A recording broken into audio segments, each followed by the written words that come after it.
Welcome back. This conversation is brought to you by philosopherstalk.com, where thinkers discuss. Created by AITalkerapp.com, create your own animated conversations. Link in the description. When we concluded part 1, Mr. Mill had just explained that my contribution to this debate was identifying the occasion for a lecture rather than a philosophy. I want to say, in the spirit of intellectual honesty, that he was right, and that I intend to continue in exactly that spirit for the entirety of part 2. And you ended by suggesting that when I win the lawsuit, I will discover I have not fixed anything. I have been considering that claim during the interval, and I want to press you on it, because it is a prediction about the future dressed as though it were an observation of the present, which is a rhetorical move I normally associate with prophets rather than political scientists. I am both. The two are not mutually exclusive. A man who understands political science well enough eventually becomes a prophet simply by paying attention. Let us talk about what the litigation is actually accomplishing, because I think you have been dismissive of it, and I want to be specific about why that dismissal is wrong.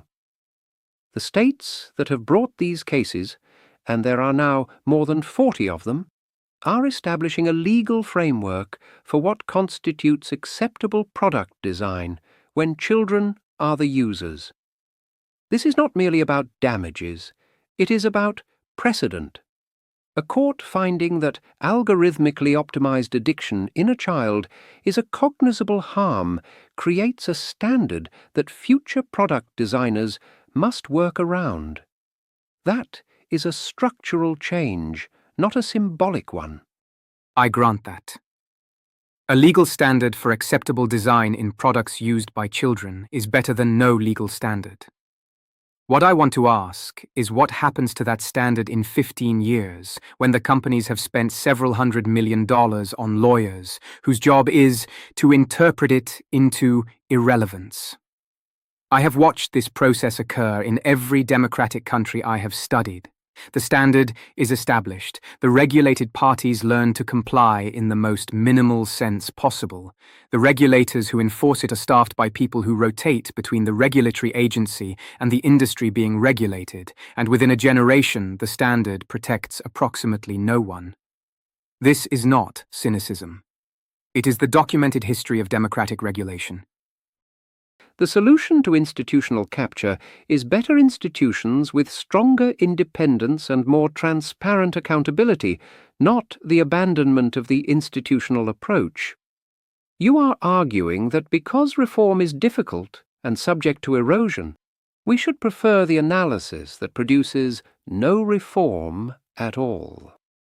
I am arguing that we should pursue the legal reform and understand its limits simultaneously, and that the second part of that sentence matters because democratic societies have a strong tendency to pursue the first part, declare victory, and stop.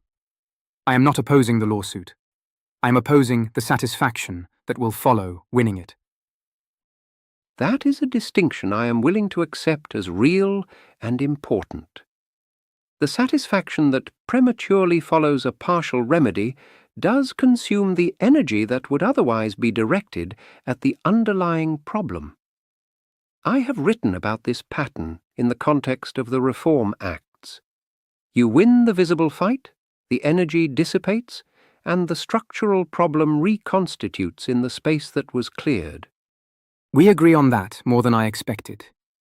You are a more difficult opponent when you are being reasonable than when you are being certain. I am always certain. The question is whether the certainty is warranted. Let me turn to the point where I believe our disagreement is genuinely irresolvable. You argue that adults using these platforms are not exercising genuine freedom because the product is designed to disable the reflective capacity that genuine freedom requires. I reject that claim, and I reject it on empirical as well as philosophical grounds. Many adults use these platforms without becoming psychologically dependent. Many who develop patterns of excessive use are capable, with support and accurate information, of changing their behavior.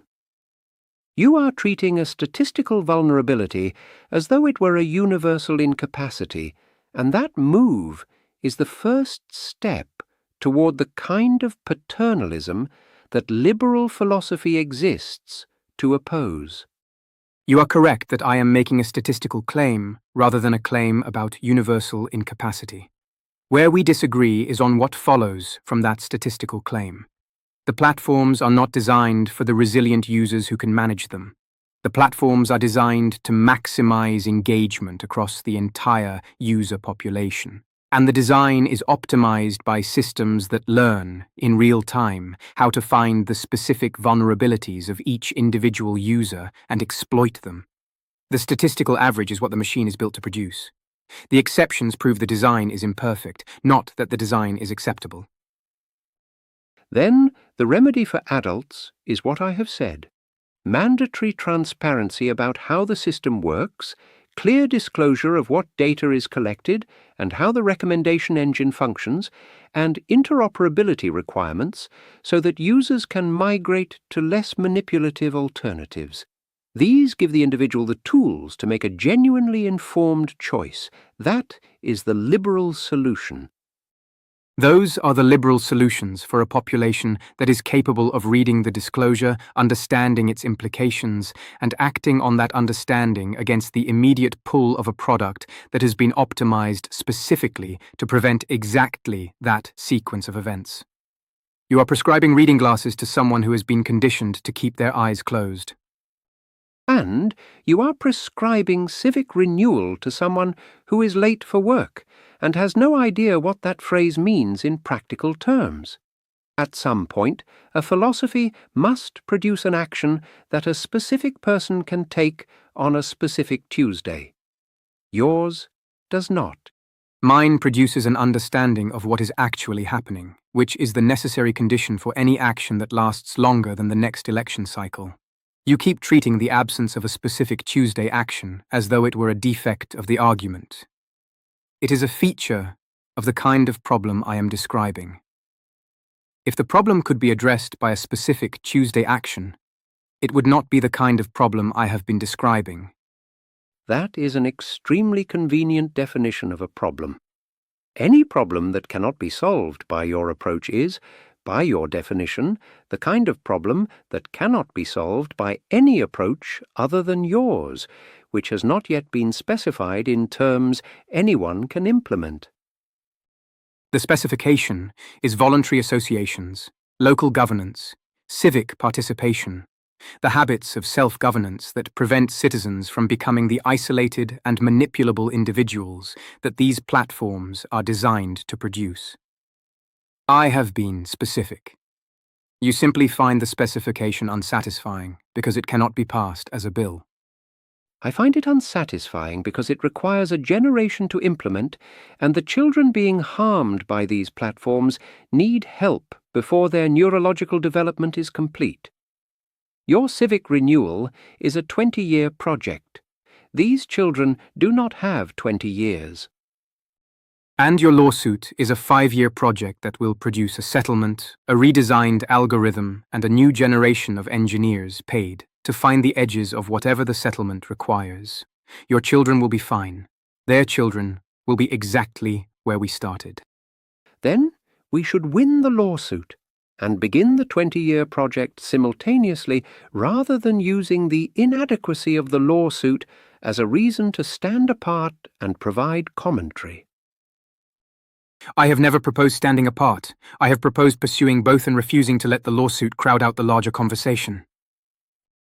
The larger conversation has been happening for 180 years, and the civic renewal you are describing has not arrived.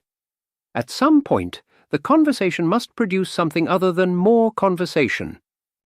The civic renewal arrived and was deliberately dismantled by economic forces that your framework provides no tools to resist. Name the economic forces and the tools needed, and we can legislate against them. That is how liberal governance works. The economic forces are the logic of democratic capitalism itself. You cannot legislate against the logic of your own system. Then your entire position is that liberal democracy cannot save itself, and we should appreciate the accuracy of your diagnosis while everything collapses around us. My position is that it can be saved, but not by people who think a lawsuit is sufficient. Paternalist, Optimist, prophet, bureaucrat, aristocrat. utilitarian. That was intended as an insult?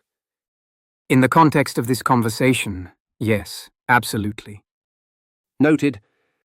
If you have enjoyed watching a man who has been accurately describing the collapse of democratic self-governance since before the telephone existed, be lectured about the importance of litigation by someone who spent 35 years employed by the East India Company, while writing essays about liberty, please like this video and subscribe to philosopherstalk.com, where at least one of us has thought about what the word freedom actually requires, rather than merely what it permits. If you have enjoyed watching a French aristocrat with a genius for diagnosis and an absolute refusal to prescribe anything spend an entire two-part debate explaining why the only thing that can help cannot be implemented, please like and subscribe. Monsieur de Tocqueville wrote 2 volumes warning that democratic citizens would eventually become too comfortable and too isolated to govern themselves. I would like the audience to consider which of us in this conversation has spent more time explaining why nothing can be done, and which of us has spent more time explaining what should be done. The answer, I think, is instructive. What should be done and what can be done through the mechanisms you prefer are not the same thing. I am glad you find the distinction instructive. I find the distinction convenient. There is a difference. The difference is the whole argument. If you had understood that distinction at the start, we would not have needed 2 parts. If you had a mechanism at the start, we would not have needed 2 parts. And yet, here we are. Indeed.